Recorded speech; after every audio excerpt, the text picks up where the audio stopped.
Hi, my name is Chrissy.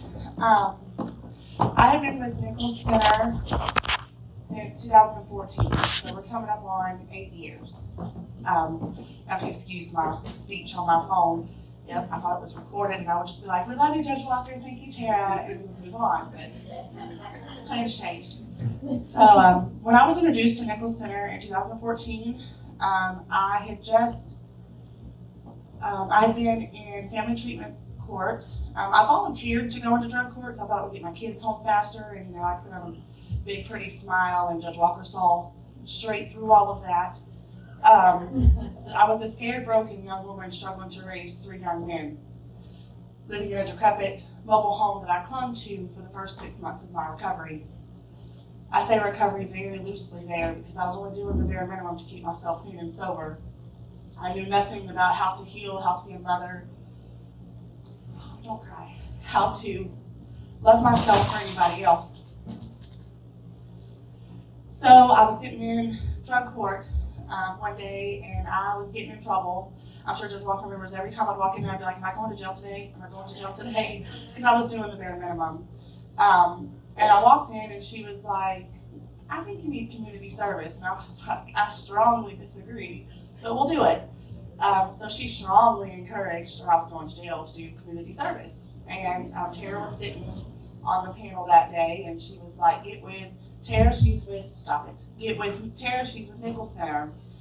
And I was like, "Well, I don't want to do that." And I didn't for a couple days. And then I decided to. It was very scary because I didn't want to have to tell anybody anything about me because it was always used against me in some form or fashion.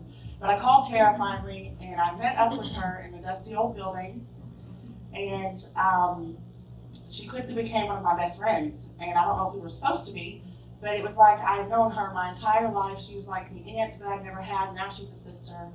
I would call her for a small group, like one-on-one, and then we would talk for 2 hours because I'm long-winded, so moving on. I quickly got involved with small group and volunteering. I needed to do anything and everything to keep myself from having to be at home. My house was empty. My children were removed from my home. While I worked my recovery, right before I went into inpatient treatment, I sat in a stand and looked at Judge Walker and told him that I wasn't strong enough to do this, and I would just sign my kids away.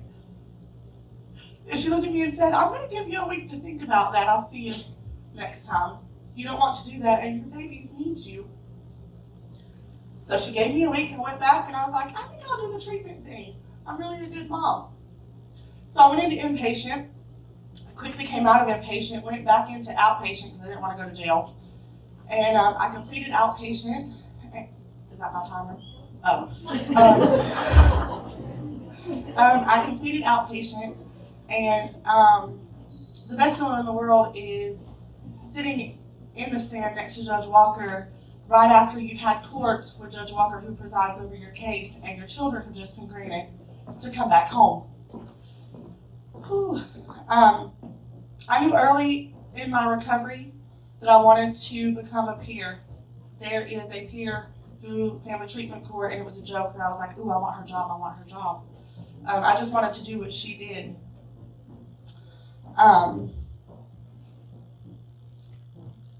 So I got involved in small group, and I got involved in volunteering, and I learned everything that I could learn, and I really studied up on the biopsychosocial model of substance use, and it's amazing how our brains work.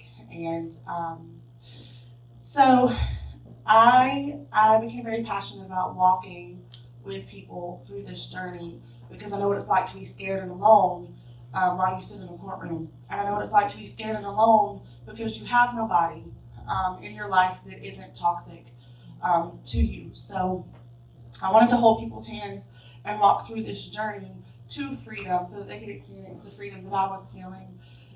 So I graduated family treatment court. I'm now a certified peer specialist for mental health and substance use. I'm also a certified phlebotomist, and I graduated college with a business administration's degree.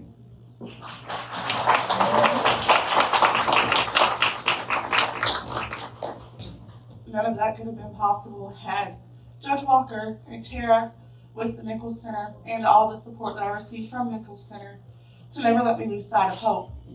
They never allowed me to lose sight of my dreams. I now also have chickens and goats. That was one of my dreams when I first got sober. My recovery has also allowed me to buy a home and work through a grieving process for the last 18 months that I never would have ever imagined I would have to go through.